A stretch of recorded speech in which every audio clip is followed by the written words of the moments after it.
Hey guys, it's Angel. Welcome back to the channel, and we're just post-Australia update now, and we have the Fokker Triplane, the F7. Now there are 4 versions of this. As you'll see here, we have the single-engine version, which is the F7A 1M, one engine. We come with 4, technically 5. We also have as you see here, we have floats, skis, the tri-motor, and a modernised cockpit tri-motor. We're going to look at those today and see what they're like. I won't really touch on the skis and floats because they're going to be as you expect. The ski one will behave like it's on wheels, and the float one will bump around and be weird on water because water's weird. However, we're going to focus on the single and the tri-engine models. So let's take a look. Now, of course, the only one that comes with multiple liveries is going to be the modern one, which is kind of sad. However, this looks rather nice. It's perhaps, I'd say, more on the FSX end of what it could be, but it's not bad. I do quite like it, and it's a very simple cockpit as you would expect in real life. Not a very complicated aircraft. In fact, you can see the cables moving, which is actually a nice touch there. That as I move, I'm not seeing which cable's doing that, but clearly one doing it. Do I see it when this happens? Yes. I like the fact the linkages are all visible. That's rather cool. Okay, let's take a look outside, shall we? So this is the single-engine Fokker. The little Fokker, we can call it. And as you can tell, not a huge aircraft. Carries 8 people or up to 5,000 pounds of cargo, so actually a rather adept aircraft. And I wonder if this does the things that a recent aircraft do, which is making the door clickable from the inside. Does not appear to be. Now, Asobo aircraft do not come with any kind of instruction manuals, which does suck a little bit. But there you go. This is not clickable, it's just open. Okay. But model-wise, it's actually not bad looking. It's a rather beautiful aeroplane. It's old school, it's simplistic, but it is actually very pretty. So we're going to see what it does. And it has chocks. That is a nice touch. Not something I've seen on Asobo's aircraft in the past, so that's quite a cool feature. Let's keep ourselves moving along here now. This was originally produced in the 1920s by Fokker, and in the US by Atlantic Aircraft Corporation and other companies under license. Now, we mentioned those different versions that exist. I'm not going to go too much into history because, you know, we'll find that out, of course, but let's get my head turned on here, and we are going to start this up. So, interesting how it's got an Orbex thing there, but I believe this is in partnership with Orbex, so it could be developed with them, not sure, but I don't like having the Orbex plate just sitting there. That does disappoint me slightly. As a feature.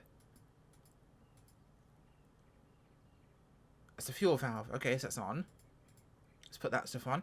I don't like the fact it deletes everything there, including the linkages, but it does make it clean, I guess. Okay, so what have we got here? I'm turning my head off actually for a second so we can see what pops up from various things. In fact, we'll go through the checklists. Where would those be? Checklists are here. Okay, so engine start. Magneto to both. Where are our mags? Our mags are there. So to turn the magnetos on, I would do... Could you please highlight for me what the magneto is? No, that's primer. That is engine master. Move mixture out of the way. Fuel pump. And that is battery. Engine master. We prime. I believe this is a lot simpler than I think most aircraft would be considered. We're going to go for engine start. Maybe fuel isn't turned on there. Reaching the engine start is actually a bit of a pain. Give it a little bit of fuel there.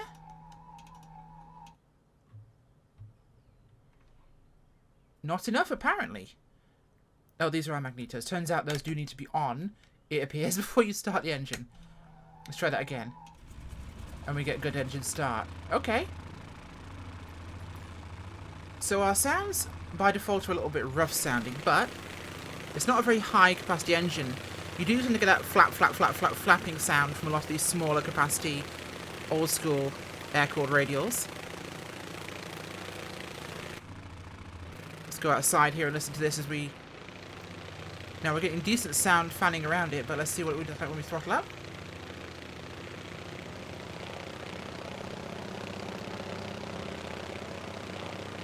That's not bad. That's actually relatively accurate, I'd say.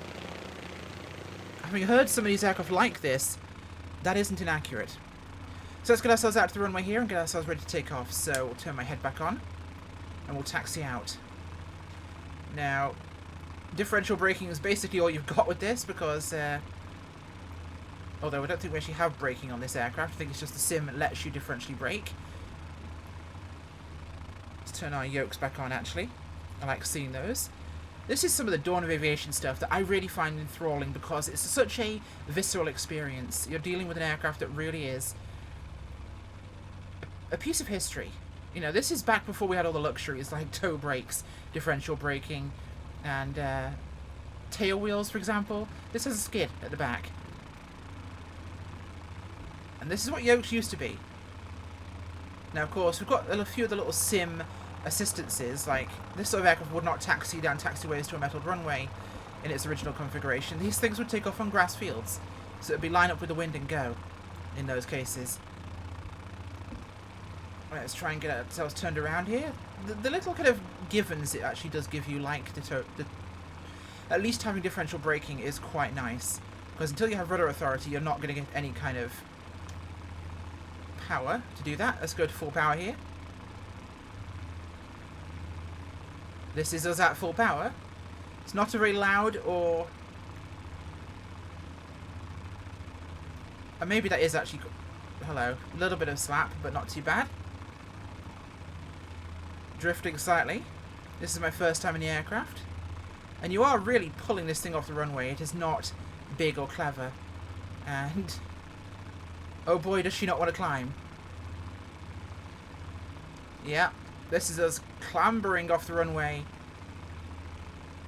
at what feels like an underpowered state as I'm coming back down again. No, we are climbing. It's just not very fast. This is not a powerful aircraft, a single engine. I'm going to be lucky if I actually get this thing above the water level. I think we're having a bath, folks. No, we're not having a bath. But it doesn't want to really climb very well at all. Let's give it some trim up. Not even sure if this aircraft actually had trim equipped in the original version.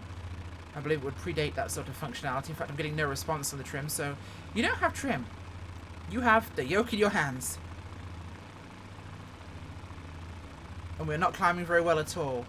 Engine does feel a little puttery, so there could be something in that. Yeah, no, the single engine has next to no power. This is really underpowered. And it could be that I am overweight. Let's take a look at that, actually. From our fuel statistics there. We're at 50% in all tanks. Let's just do some science here and knock it down to 25%. Which, in our max weight, puts us... we're under takeoff weight, but only by 2,000 pounds. And she still does not want to climb. Engine start was done correctly. All systems that should be on are on. But the aircraft does not want to have any kind of power to it, so puttering along like this is apparently all we can manage. It has no desire to go anywhere. We're going to go for a swim, I think. Yeah. Sploosh! Okay, so here we are in the triple engine version, which, of course, hopefully has 3 times the power. I went back and tested 3 separate times flying the single engine version, and even at 10% fuel, I was really struggling to get any kind of get off the ground, and it certainly wouldn't climb. I may be doing something wrong, for context. However, having tried 3 different times, I tried Control-E starting it, I saw no difference. It was always insanely underpowered. This is the retrofitted triple engine model. The regular triple engine, of course, has a very similar cockpit to the single, so I'm not going to show you that per se, but this is going to be our interior on the modernized version, let's call it. Now, bigger bank of controls, the yokes do look a little cleaner, however the interior is much more modern in terms of what we have in terms of instruments, which is a very nice feature. Now, of course, we have the yoke visibility, which is a thing still, and we have the fuel valves, which, as you can see here, engine 1, engine 2, we've got a torch there. Nice useful flashlights for doing things. Engine anti-icing, we have propeller stuff. So, Let's get those set to where they should be. Let's crack that. We have a radio, of course, which is at least useful. Let's click away that for a second. Pilot static source, which is unclickable as far as I can tell. We have transponder codes for use. We have radio PTT inoperative. ICS is inoperative. That's inoperative.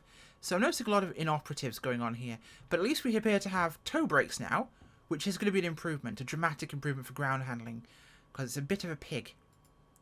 So let's turn on the transponder. Our electronics are already on, and I'm using the honeycomb system, so I'm not set up for triples. That's something I plan to change. Flying more twins, so it will just be an individual process. This is not a complex systems aircraft, so unfortunately, literally going mags to both, start, gives us 3 engines started.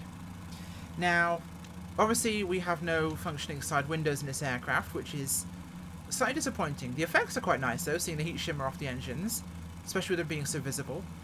And I will say the texturing on all the variants is quite nice. All the controls have been moved off this back panel in this model, and we have them up here now.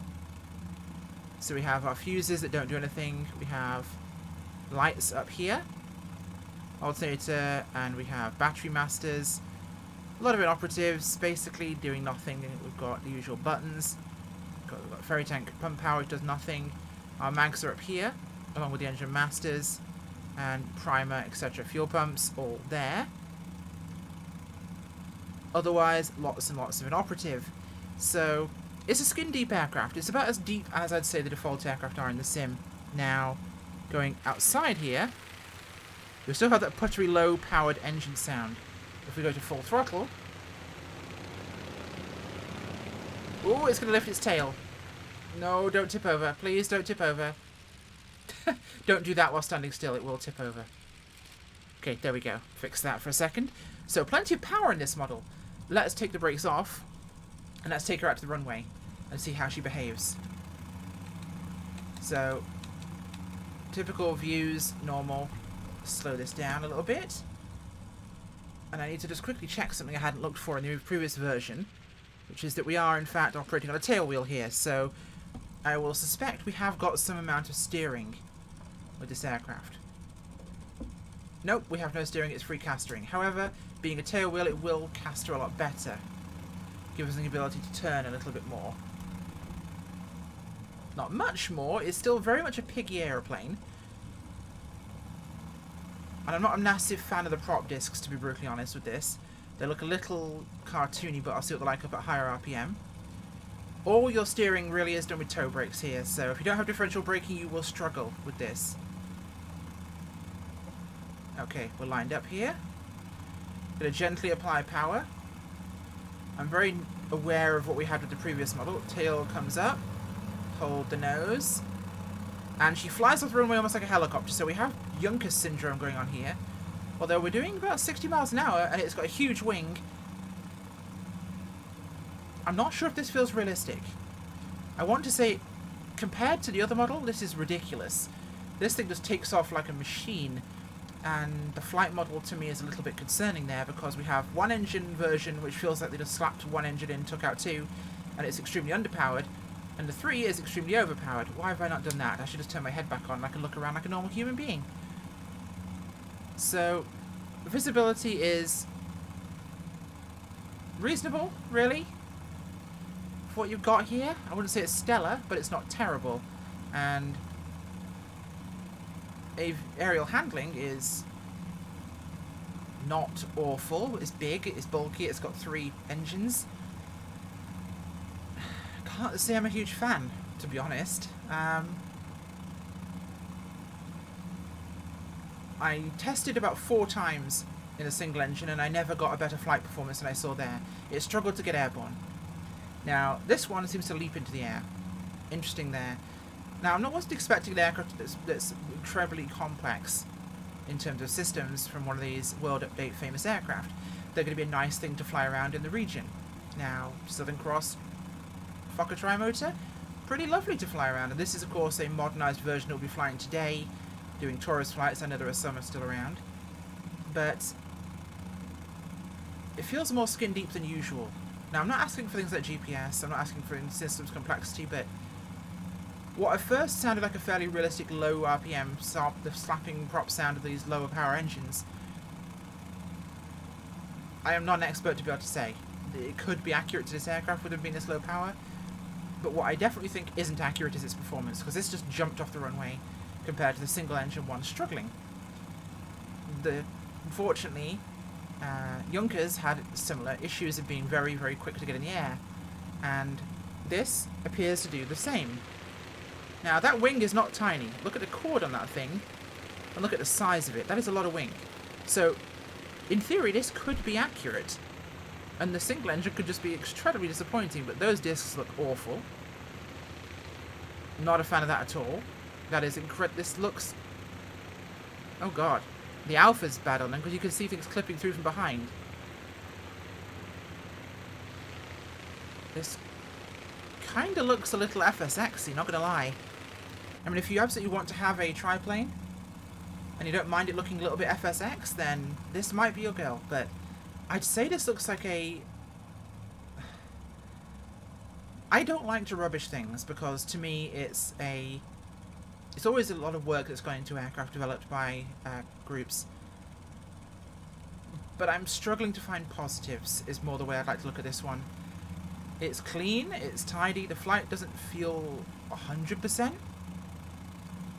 I'm no expert in the type, but the physics feel wrong in both versions. The single doesn't want to get off the ground. Like the ground handling I can expect. That's accurate to this kind of aircraft.